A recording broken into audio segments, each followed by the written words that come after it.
찬송가 183장 준비 찬송으로 찬송가 183장 하나님께 올려드리도록 하겠습니다. 빈들의 마른 풀같이 찬양 드리겠습니다.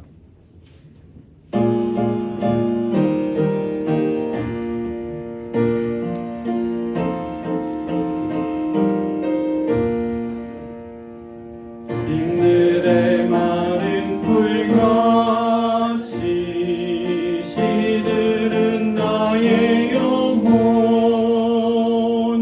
주님이 약속한 성령 간절히 기다리네.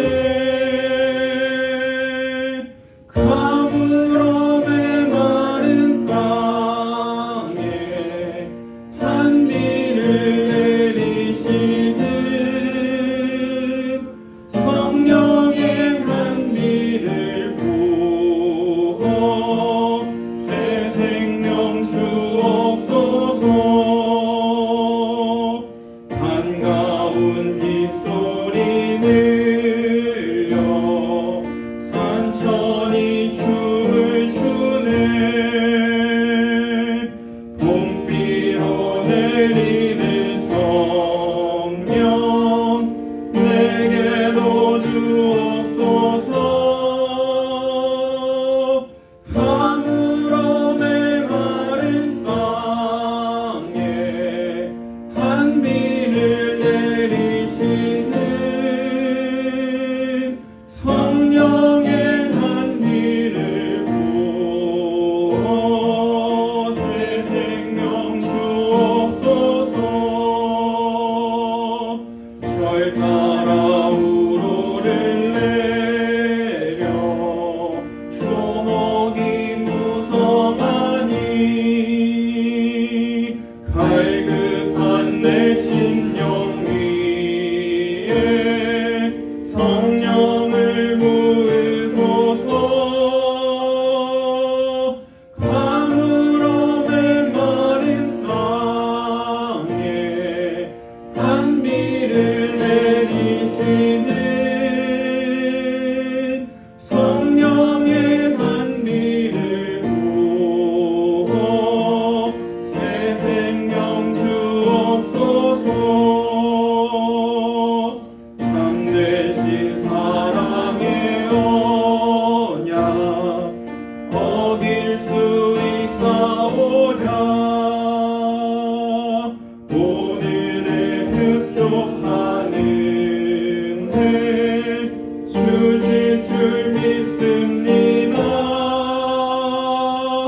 가물음에 마른 땅에 단비를 내리시는 성령의 단비를 부어 새 생명 주옵소서.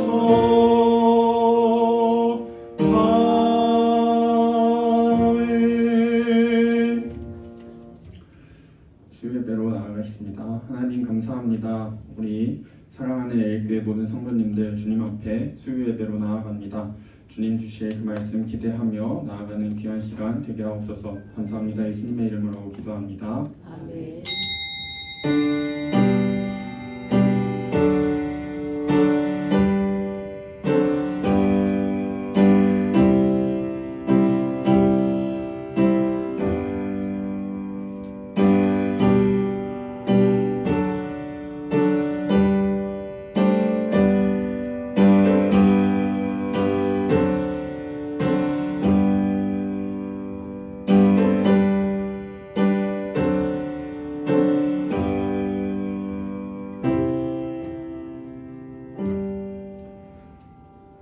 찬송가 214장 나 주의 도움 받고자 함께 찬송 올려드리겠습니다. 찬송가 214장입니다.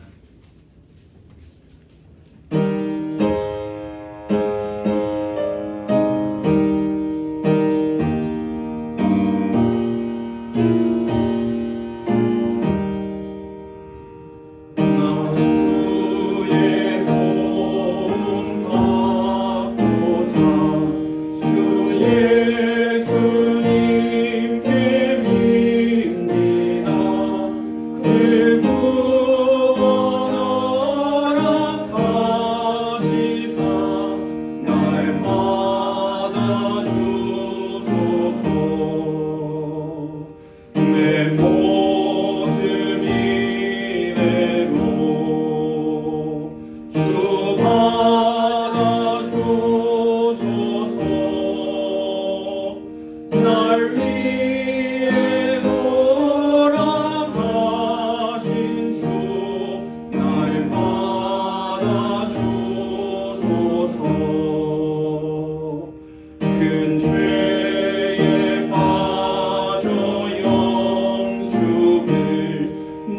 날 위해 피 흘렸으니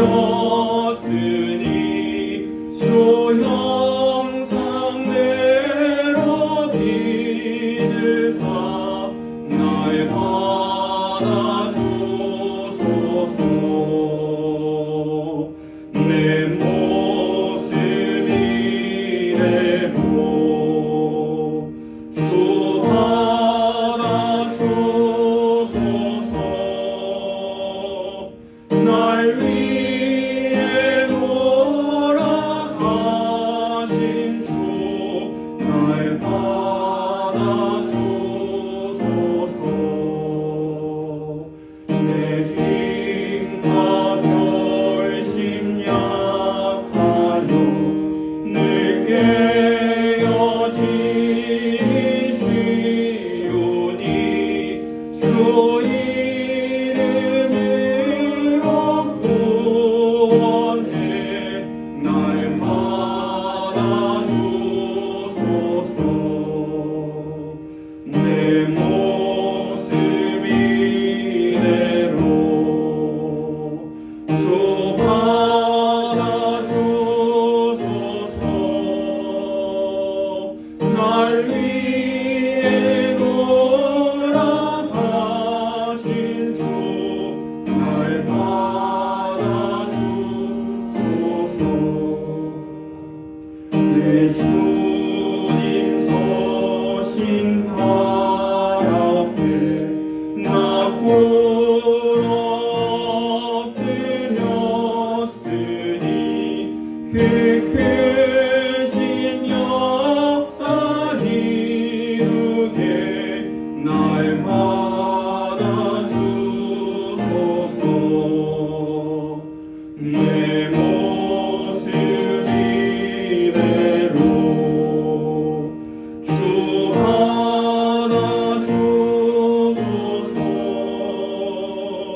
날 위해 돌아가신 주 날 받아주소서.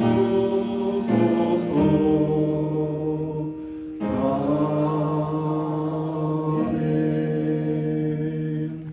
양민숙 권사님 예배를 위해 기도해 주시겠습니다.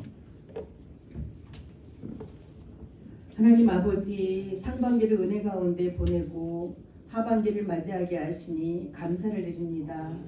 오늘도 건강 주시고 믿음 주셔서 예배드리는 복을 주심에 또한 감사를 드립니다. 아버지 자녀가 되는 놀라운 특권과 은혜를 누리고 살면서 감사하지 못하고 그의 나라와 의를 구하지 못하고 타성에 젖어 죄를 죄로서 느끼지 못하는 저희를 주님의 보혈로 씻어 주시사 이 시간 정결한 몸과 마음으로 예배할 수 있도록 도와주시옵소서. 하나님 아버지, 이 나라 이 민족을 구원해 주시사 정치, 경제, 사회가 속히 안정되어 대통령과 위정자들이 하나님을 두려워하게 하시며 국민을 사랑하고 국민을 위한 정치를 하시도록 이 민족을 지켜주시고 분열이 아닌 화합하는 나라가 되어 우리 후손에게 아름다운 나라를 물려줄 수 있는 이 나라가 되도록 지켜 보호하여 주시옵소서. 아멘. 하나님 아버지, 교회 여름 행사를 위해 기도합니다. 하반기 제자 양육 성교 공부가 개강되었습니다. 온 교회가 말씀을 묵상하고 배워가는 중에 성령이 충만하게 하셔서 주님을 닮아가는 에일 공동체가 되어서 구역이 세워지며 구역이 부흥함으로 교회가 부흥하는 은혜의 시간이 되게 하여 주시옵소서. 아멘. 특별히 새벽기도를 인도하시는 담임 목사님 영육간에 강건하게 하시며 피곤치 않도록 능력의 손으로 붙잡아 주셔서 말씀을 전하실 때마다 구원과 회복과 치유 역사가 일어나도록 은혜 주시기를 간절히 기도합니다. 주님, 유치부, 유초등부, 청년부가 수련을 앞두고 있습니다. 좋은 일기와 안전을 지켜주시고 주님을 만나는 은혜와 기쁨의 시간이 되어 참된 샬롬을 누리게 하시며 수련회를 통하여 교회학교가 부흥되게 도와주시옵소서.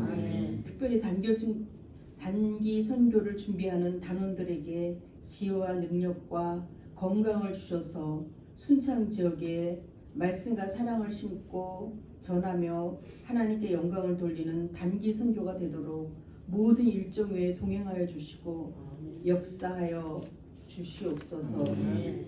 이 시간 말씀을 전하시는 김한슬 전도사님 성령 충만함을 주셔서 온전히 전하게 하시며 말씀 은혜가 넘치는 시간이 되도록 은혜 주시기를 기도합니다. 감사를 드리며 예수님의 이름으로 기도드립니다. 아멘.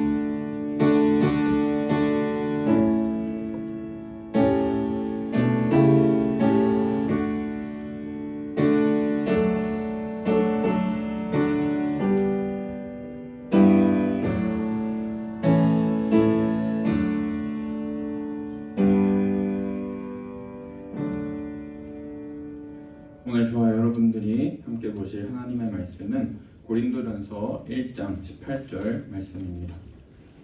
고린도전서 1장 18절 말씀, 제가 가진 성경책으로 신약성경 263면에 있습니다. 다 찾으신 줄로 알고 함께 읽도록 하겠습니다. 시작. 십자가의 도가 멸망하는 자들에게는 미련한 것이요 구원을 받는 우리에게는 하나님의 능력이라. 아멘. 자, 기도하겠습니다. 하나님 감사합니다. 주님 앞에 말씀 들고 나아갑니다. 이 말씀이 온전히 하나님께서 우리에게 주시는 귀한 말씀 되게 하시고 서로 간에 은혜 받는 그런 하나님 안에서의 귀한 교제 되게 하여 주시옵소서. 성령님 이 시간 함께 하여 주소서. 예수님의 이름으로 기도합니다. 아멘. 네, 우리 수요예배 오신 성도님들 주님의 이름으로 축복합니다. 좌우로 인사 나누겠습니다. 사랑합니다. 축복합니다. 사랑합니다. 축복합니다.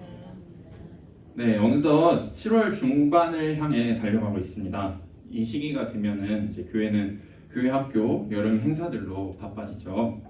각 부서 어떤 1년 예산 중에 가장 많은 예산이 들어가는 시기이기도 하고 또 2, 3일씩 우리 아이들과 함께 하면서 학교 학기 중에는 하지 못했었던 만남과 교제 그리고 활동 속에서 복음을 전하는 정말 중요한 시간입니다.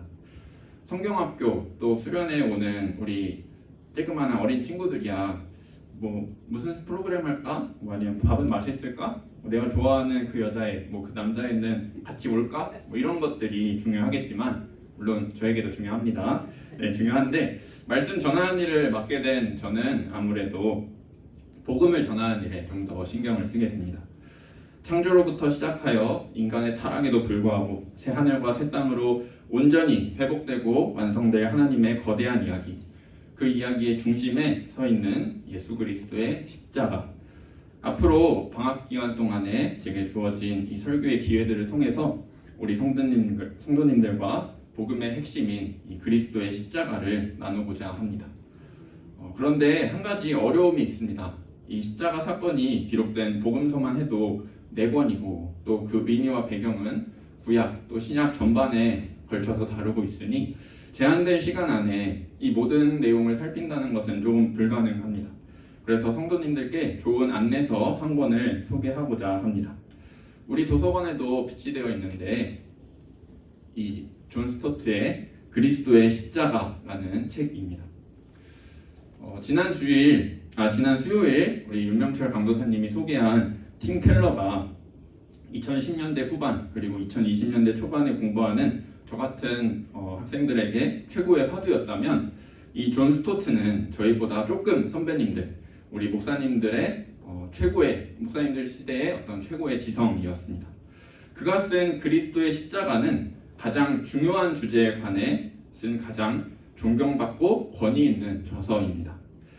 한번 도서관에서 찾아보시기도 하시고 또 마음에 다가오신다면 한번 구입하셔서 곁에 두시고 좋은 친구 삼으셨으면 좋겠습니다.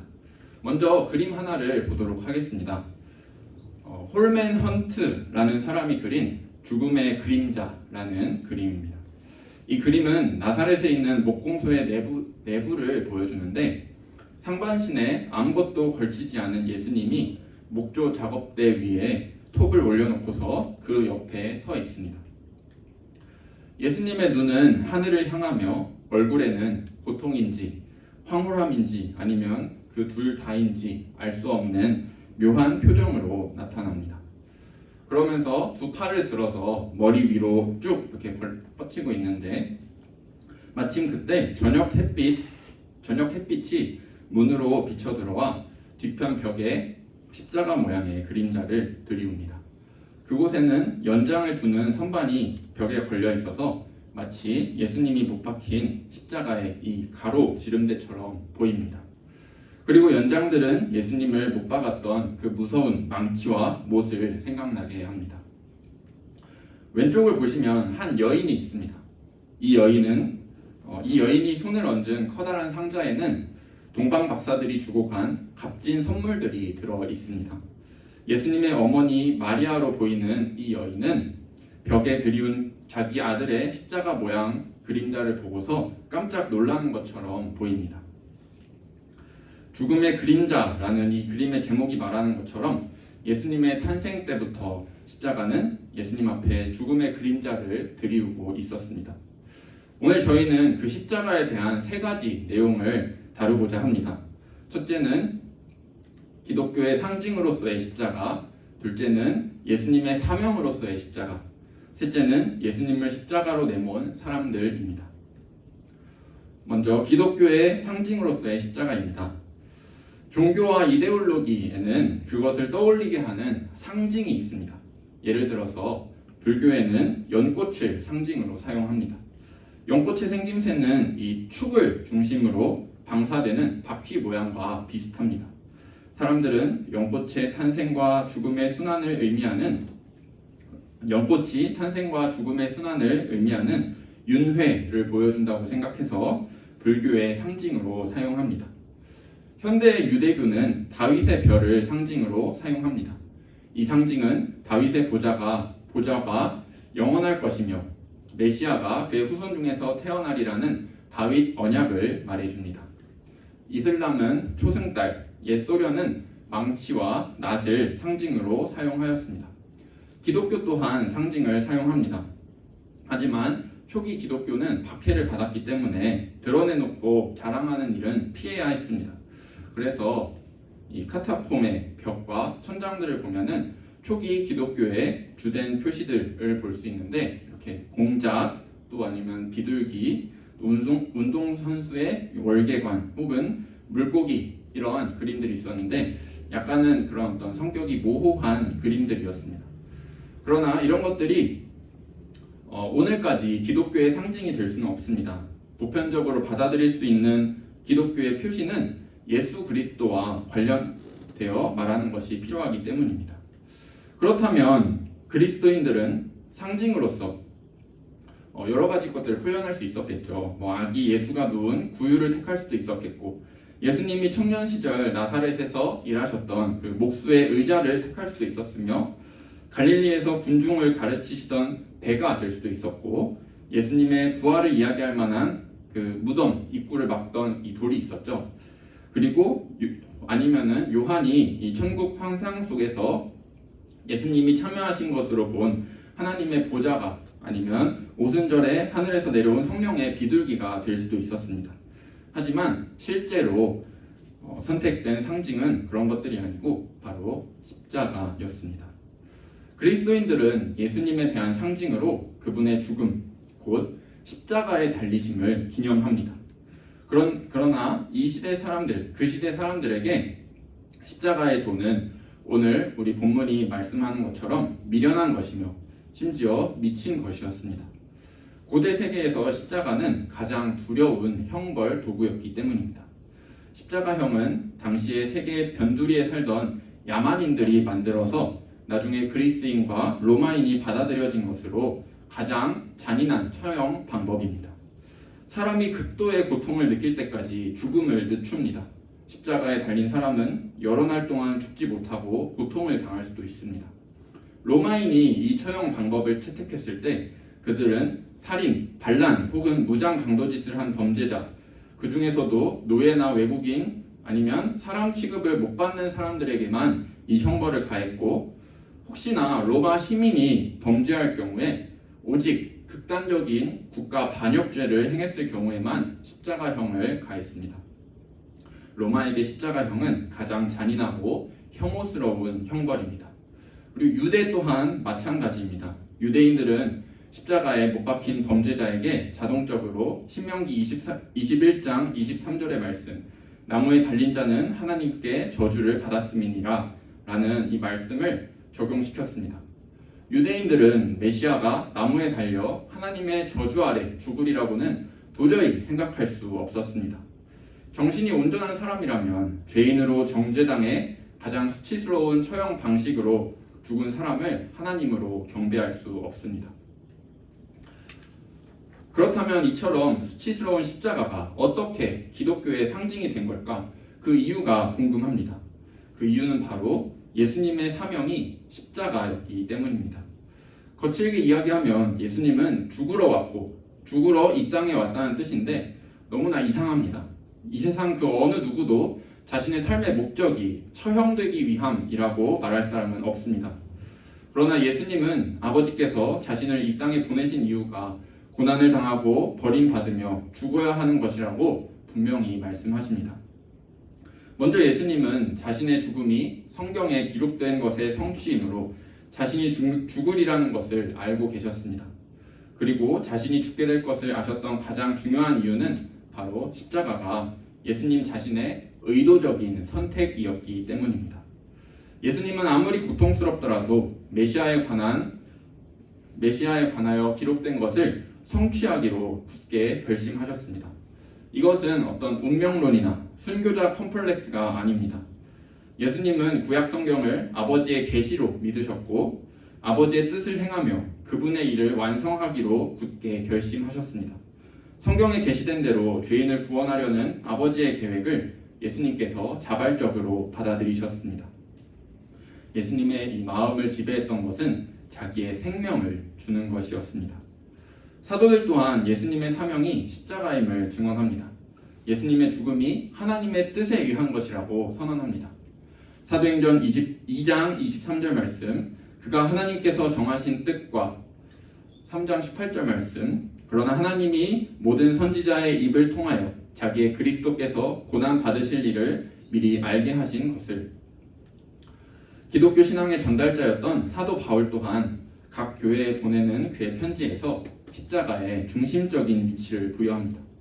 자기의 복음을 십자가의 도라고 했으며 자기의 사역을 십자가에 못 박히신 그리스도를 전파하는 것이라 합니다. 그렇다면 예수께서 십자가의 죽으심을 자신의 사명으로 여기신 이유는 무엇일까요? 베드로와 요한 사도는 그 이유가 주의 죽으심을 통한 속죄임을 밝힙니다. 베드로전서 2장 24절, 이는 우리로 죄에 대하여 죽고 의에 대하여 살게 하려 하심이라. 그가 채찍에 맞음으로 너희는 나음을 얻었나니. 요한 1서 4장 9절, 하나님이 자기의 독생자를 세상에 보내심은 그로 말미암아 우리를 살리려 하심이라. 예수님의 사명은 십자가, 죄를 속하기 위한 희생 제물이었습니다. 예수께서 주신 생명으로 우리가 살아났습니다.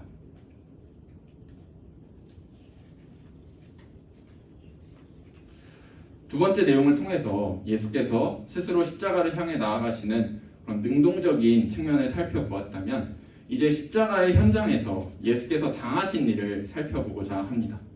예수님은 죽은 것이 아니라 죽임을 당했으며 중죄인처럼 공공연하게 처형당했습니다. 예수님의 가르침들은 위험한 것으로 여겨졌습니다. 유대인들은 율법을 존중하지 않는 듯한 예수님의 태도와 도발적인 선언에 몹시 분노했고, 로마인들은 예수님이 자신을 유대인의 왕으로 선언하고 가이사의 권위에 도전한다는 이야기를 듣습니다. 그들은 예수님을 제거하기로 결정합니다. 유대 법정에서는 신성모독, 로마 법정에서는 폭동교사라는 죄목으로 로마의 법과 질서를 위협하는 죄를 묻게 됩니다. 겉으로 보기에 유대와 로마의 법정은 합법적인 절차를 밟은 것처럼 보입니다. 그러나 복음서 기자들은 예수님이 고발된 내용에 대해 예수님은 무죄하고 그 증인들은 거짓되며 사형 언도는 정의롭지 못함을 분명하게 밝힙니다. 이런 사태의 원인은 법의 진행 과정에 영향을 끼친 우리 인간 타락의 근본 원인이었던 죄 때문입니다. 복음서의 기자들은 예수님의 체포, 구금, 재판, 구형, 그리고 집행을 이야기하면서 예수님을 십자가로 내몬 이들의 은밀한 죄악을 폭로합니다. 먼저 빌라도입니다. 빌라도의 우선적인 목표는 로마 제국의 법과 질서를 유지하고 골치 아픈 유대인들을 확고한 지배하에 두는 것입니다. 누가는 누가복음 23장 2절에서 유대 지도자들이 이런 빌라도에게 예수님을 붙잡아가는 것을 이야기합니다. 우리가 이 사람을 보매 우리 백성을 미혹하고 가이사에게 세금 바치는 것을 금하며 자칭 왕 그리스도라 하더이다. 빌라도는 예수님을 주목하지 않을 수 없습니다. 신문 과정에서 빌라도는 예수님의 무죄를 확신합니다. 그는 예수님을 놓아주고자 하였으나 이 사람을 놓치면 가이사의 충신이 아니니이다. 무릇 자기를 왕으로 하는 자는 가이사를 반역하는 것이니이다. 라는 이 말에 빌라도의 양심의 소리는 죽었습니다. 비겁함이 빌라도의 죄입니다. 두 번째로 유대 지도자들입니다. 유대 지도자들은 기존 체계를 뒤엎으며 문제 있는 사람들과 가까이 지내고 안식일을 범하는 예수님을 싫어했습니다. 자신들의 권위를 묵살하고 자기가 안식일의 주인이며 하나님이 아버지라 하며 심지어 하나님과 동등하다는 선언을 예수님이 하신 것을 보면서 예수님을 신성모독을 저지르는 인물로 보았습니다. 하지만 이 모든 것이 사실이라 할지라도 유대 지도자들에게는 가장 큰 결점이 있었습니다. 바로 유대 지도자들의 내면에 숨겨진 동기. 유대 지도자들이 예수님에 대해 품는 적대감의 근본 원인은 질투라는 죄악이었습니다. 마태복음 27장 18절 이는 저가 그들의 시기로 예수를 넘겨준 줄 알미라. 유대 지도자들은 하나님과 특별한 관계를 유지해온 긴 역사를 자랑했습니다. 국가 안에서는 지도자적인 역할을 자랑했고 무엇보다 그들의 권위를 자랑했습니다. 그런데 예수님의 등장은 그들의 특권, 백성에 대한 지배력, 자신감과 자존심을 손상시켰습니다. 그들은 예수님을 질투했으며 유대 지도자들의 죄악은 질투, 시기심입니다. 마지막으로 예수를 판 자 유다입니다. 유다에 대해 동정심을 보이는 말들이 있습니다. 그는 단지 섭리의 도구였으며 예정의 희생자였다고 말합니다. 사탄이 그의 마음속에 잘못된 생각을 넣어주고 그 속에 들어간 것도 사실입니다. 그러나 이런 사실이 유다의 죄를 사면해 주는 것은 아닙니다. 예수님의 죽음이 구약에 예언되어 있다고 해서 그 죽음이 기계적이었다 할 수 없듯이 그의 배반이 성경에 기록되었다 해서 그가 기계적으로 배반할 수밖에 없었던 것은 절대 아닙니다. 요한은 유다의 도덕적 동기에 죄가 있었다고 말합니다. 유다는 예수님 일행의 그 돈주머니를 맡은 자로서 공동의 재산을 맡아 책임졌습니다.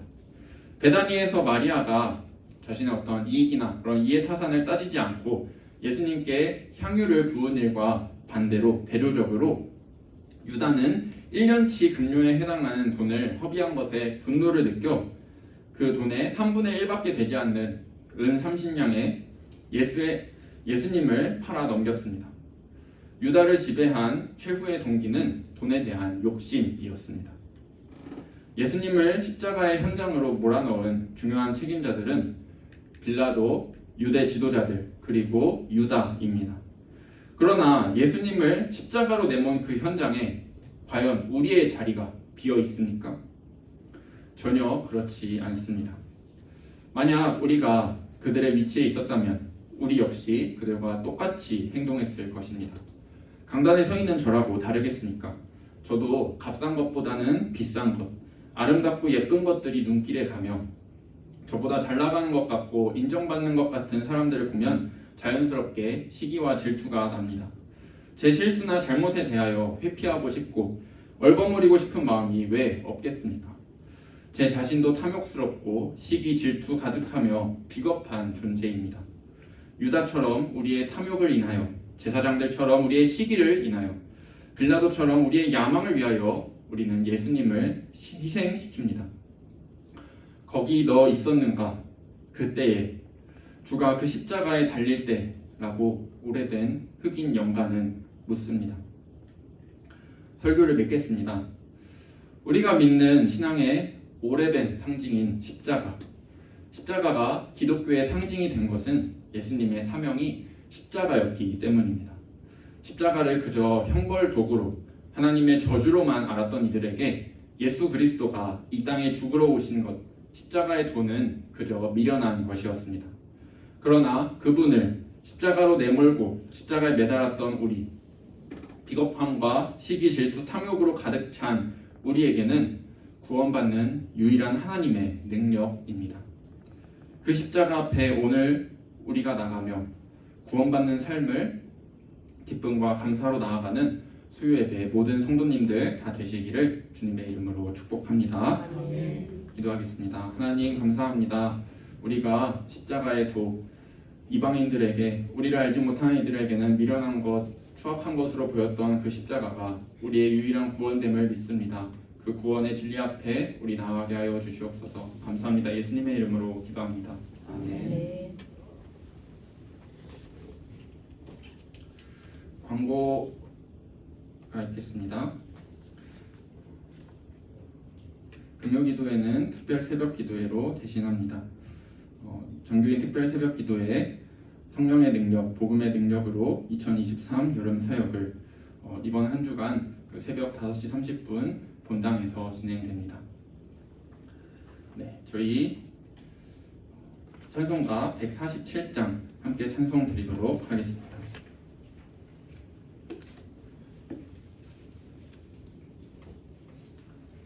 찬송가 147장 거기 너 있었는가 함께 주님 앞에 찬양 올려드리도록 하겠습니다. 거기 너 있었는가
기도하겠습니다. 하나님 감사합니다. 우리 사랑하는 일교회 성도님들 작은 손 모아 주님 앞에 우리의 예물 올려드립니다. 주님께서 이 예물 기뻐 받아주시옵고 이 예물은 주님께서 이 땅에 가장 사랑하시는 가난한 자, 과부된 자, 고아된 자들에게 사용될 수 있는 귀한 예물 되게 하여 주시옵소서. 감사합니다. 예수님의 이름으로 기도합니다. 아멘. 주기도문으로 수요 예배 마치도록 하겠습니다. 하늘에 계신 우리 아버지여, 이름이 거룩히 여김을 받으시오며 나라 영화옵시며 뜻이 하늘에서 이루어진 것 같이 땅에서도 이루어지이다. 오늘날 우리에게 일용할 양식을 주옵시고 우리가 우리에게 죄 지은 자를 사하여 준 것 같이 우리 죄를 사하여 주옵시고 우리를 시험에 들게 하지 마옵시고 다만 악에서 구하옵소서. 대개 나라와 권세와 영광이 아버지께 영원히 있사옵나이다. 아멘.